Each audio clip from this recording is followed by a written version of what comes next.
Prime Minister Sheikh Hasina's government has announced a nationwide curfew across Bangladesh and ordered the deployment of military forces to maintain law and order.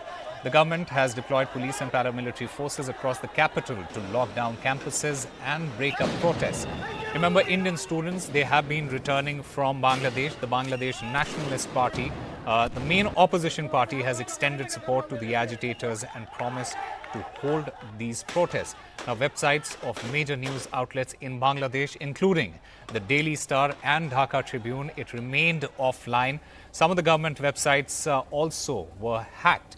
A significant number of Indian students studying in Bangladesh, they have begun returning home, with many arriving in Agartala on Friday following a wave of student protests since last 1 week against the quota system in that nation. They expressed concerns that the situation in Bangladesh could worsen, especially after the government ordered a nationwide shutdown of its mobile internet on Thursday. 105 people, they have died in the violent protests in Bangladesh so far. And to talk about that, we are joined by Mr. Harshvardhan Sringala. He's a former Foreign Secretary as well as a former Indian High Commissioner to Bangladesh. Sir, welcome to NDTV. Thank you, Osama.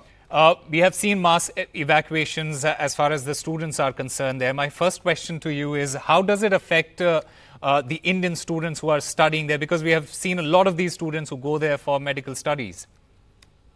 Well, we have seen the protests escalate over the period of the last 5 to 6 days. And, once they escalate, these protests can actually, impact on people who are even outside of the ambit of the original protests. So the student community and Indian citizens there obviously need to be vigilant. And that is what the Ministry of External Affairs advisory has, cautioned. I think wherever students feel that they are at risk, I think it is best to evacuate. From what I can see, the airport is not fully functional. Many flights have been cancelled. Students are not getting reservations on flights out.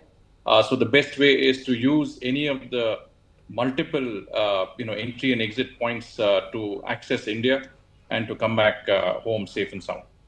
So just to put it into context for our viewers, what are the circumstances under which this whole decision has been taken by the Bangladesh government, and why is there so much resentment?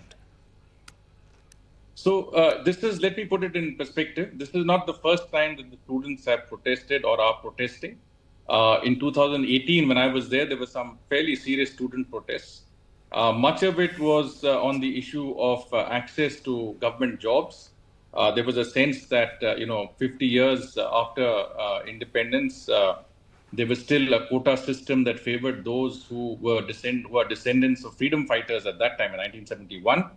And I think many students feel that there should be, a level playing field, and those quotas after 50 years need to be abolished. And from what I can see, the government has agreed. The government has, agreed to the student concerns, and they had decided to abolish quotas. But the courts, the Supreme Court had, put a stay on that, and as a result of which, I think these protests have restarted. Now, the latest, of course, is that Prime Minister Sheikh Hasina herself has come out on television, addressed the public, and said that, look, we are very sympathetic. We are with you in the need to do away with these quotas. But the issue is sub judice, and we need the courts to pronounce on this. I also heard that the courts were going to take a view on this on Sunday, that's tomorrow, and that the government had offered a dialogue to the students and those who had genuine concerns. But the situation has escalated. The protests have gone beyond the student remit.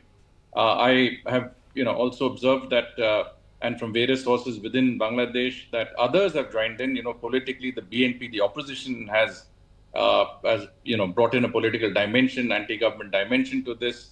There are reports of the Jamaat Shibir, which is the student wing of the Jamaat-e-Islami, which was a pro-Pakistan, faction, radical faction, have also sort of joined in order to create, take advantage of the situation.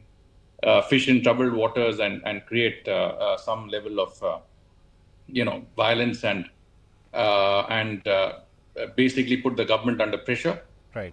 It's possible that others, other countries, especially those inimical to Bangladesh, our neighbor on the Western Front might also be dabbling in this matter.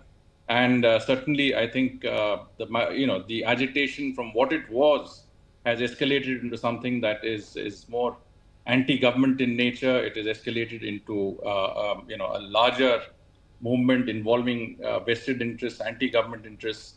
And I think in all of this, we as a country need to be vigilant because Bangladesh, we have the largest land border with Bangladesh as with any other country. So that's the general situation as we see it now. So India has had cordial relations with Bangladesh over the years. Will this unrest have any effect on that relationship? Do you think that?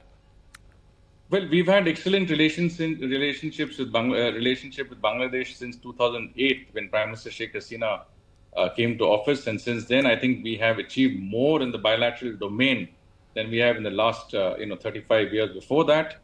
We, I think, have also established a very strong people-to-people connect, and I think all that is very, very critical in the way that we need to look at the relationship. There is a security paradigm that we cannot overlook. Peace and stability in our neighborhood, especially with Bangladesh, with whom we have, such an extended sort of border and a very strong people-to-people connect, is vital for our own security and our own interests. So I cannot overemphasize what the need for restoring peace and normalcy in Bangladesh means for us as a country, for our security and our relationship with our neighboring country.